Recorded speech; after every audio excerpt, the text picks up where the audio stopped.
First time mo dito pwede na, no? First time ni pwede na dito kay Lolo Boy. Sakto sa pangalan ni Papa, si Papa Boy, Lolo Boy.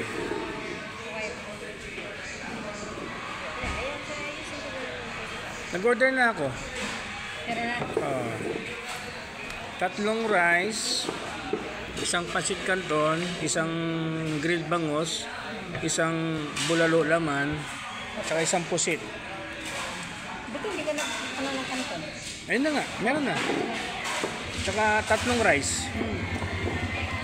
Isang bangus, ay isang bulalo. Tubig lang. May tubig naman sila dito. Eh, bukod juice, oh. Kasi yung bukod juice. Ayan, kung sino. Kayo, bawal kayo. Try. Ayaw talaga, no?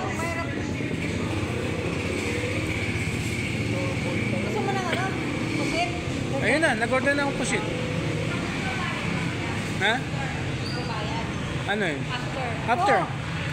Ay, ready na lang ni Mama yung ano. Hindi, buko. Kaya pwede. Sige, pahabol ka ng buko, pwede din.